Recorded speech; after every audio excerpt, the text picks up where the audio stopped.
L'après, c'est l'histoire d'un monde sans adultes qui ont tous été tués par un virus, donc une pandémie mondiale, et il reste seulement les enfants et les adolescents pour survivre, et on se retrouve dans une histoire où il y a deux clans qui s'affrontent pour le contrôle du territoire et de la nourriture.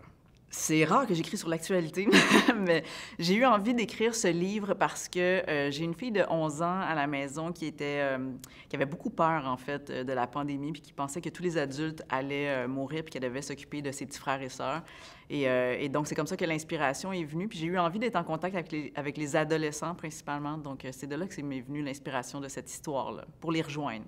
Le livre a été écrit pendant la pandémie, complètement. J'écrivais en fait un chapitre par jour, puis tous les jours, je parlais avec les adolescents là, sur les réseaux sociaux, puis on parlait, puis on faisait évoluer l'histoire ensemble. Donc, c'est vraiment un projet qui est autant dans une histoire, mais dans le processus aussi, qui est marqué par l'histoire, la pandémie, puis toutes ces affaires-là qu'on vivait en même temps, en fait.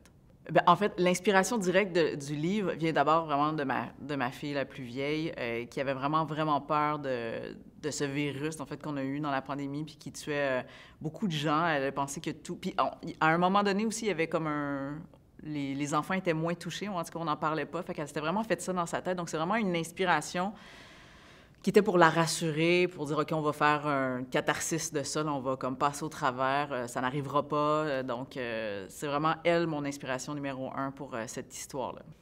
Alors, chez moi, j'ai une bibliothèque remplie de livres de plein de styles différents. Puis je dirais que la place que les livres occupent dans ma vie, c'est autant, des fois, j'ai besoin d'être apaisée, réconfortée. Donc là, je vais aller lire des histoires, j'ai envie de tomber en amour avec des personnages, puis de rentrer dans leur histoire. Puis d'autres fois, j'aime ça lire des livres qui viennent me confronter dans mes valeurs, qui viennent me faire réfléchir, me pousser la réflexion sur des enjeux. Ceux-là, ça prend du temps avant que je les lis. Fait que j'ai des livres que je lis comme en 1 semaine ou 2 semaines parce que l'histoire, je veux vraiment la consommer rapidement. Puis il y en a d'autres que je peux prendre 1 an à lire parce que c'est un petit chapitre à la fois parce que, hey, Colin, ça vient me chercher.